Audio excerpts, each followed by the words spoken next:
Well, it's always a fun conversation when Sarah Lee and Larry Woods are here from Bookman Bookwoman Bookstore, and the fun part is to see how much they're going to disagree about the books that they brought, right? Sure. Absolutely. I'm not saying a word. I'm still trying to train Larry. Go Set a Watchman is out in paperback now. Harper Lee's last novel.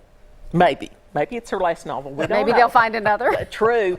And Everyone Brave by the author of Little B, Chris Cleave. Super story World War II novel that he based on his parents' lives. All right, what do you think of those? They're okay. Mine are a lot more fun. I've waited all year for the next John Sanford. He's the best mystery writer today, and here it is, Extreme Prey, set in the Iowa caucus. There's a threat against one of the presidential candidates. I think you can figure out who the character really is when you read it. It's really, really puzzling and suspenseful. Or brand new crime novel, Dodgers by Bill Beverly.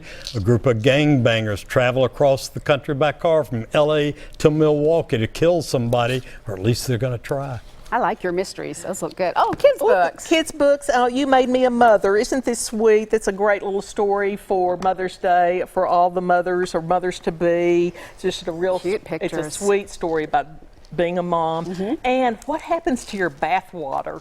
This is the bath monster. I love this book. If you have grandsons and you're chasing them in to get clean, you talk about the bath monster, makes it loads of fun. Where does that bath water go? Okay.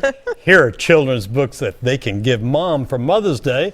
The Thank You book by Mo Willems, that's great. Or by Mercer Meyer, Just Me and My Mom. And what makes Mercer Meyer book even better is, look what's on the back, Just Me and My Dad. So that's a full service book. Mother's That's Day right. and Father's Day are covered. That's great. And here's the letters of Laura Ingalls Wilder. If you like Little House on the Prairie, this is the perfect gift. Or if you want to know about marriages in Hollywood, in the movies, and in real life in Hollywood, I Do and I Don't. Super, super book. Fun. Interesting. Okay. And if you want the backstory on Hollywood and literary careers, where does genius come from? Well, the geography of genius takes you from Silicon Valley to ancient Athens and explores that theme better. James McBride's Kill 'Em and Leave, his study of James Brown, the great, great singer, and American Soul. Wonderful book. All right.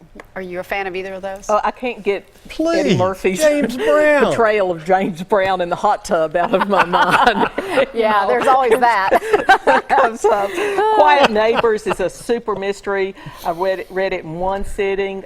It's a great story by Miss McPherson. It takes place in London and Scotland. And this is a really twisted book called The Blondes. So this horrible disease tracks down blondes and eats them up. I'm sorry. Eats them up. So all of these real blondes are disguising themselves so they won't get the disease called The Blondes. I'm sure you read that and loved it. Well, no. You're not into chick lit, right? Not much. Well, Stephen King I don't think you liked could it. pay me enough. No, for real life adventure, how about Teddy Roosevelt and the Rough Riders? Great new book about him on the bestseller list already. And Spain in Our Hearts, the story of Americans volunteering in the Spanish Civil War in the 1930s to try to stop fascism in Europe. Gory, horrible events, but very important. Okay, that looks good. So if you like The Girl with the Pearl Earring, Tracy Chevalier's new book, At the Edge of the Orchard, is another great historical novel, not really a mystery, and Every Exquisite Thing by Matthew Quick. This is the guy that wrote Silver Linings Playbook. That ought to be good. Good twisted book. All right, we're going to give Larry the last word since we usually give it to you. Thank you. Wild Lake by Laura Lippman. She's an Edgar Award-winning mystery writer. This is her latest. It's already a bestseller. And Murakami's latest trade paperback, Pinball, 1973. It's a 2-for-1 because in the back half, you get his other hero that just sing. He's a great, great writer. You're into those 2-for-1 books. He sure is. Sounds good. All right. Thank you both so much. Happy Mother's Day to you. And you'll find all these titles in the bookstore at Hillsborough Village and online at bookmanbookwoman.com.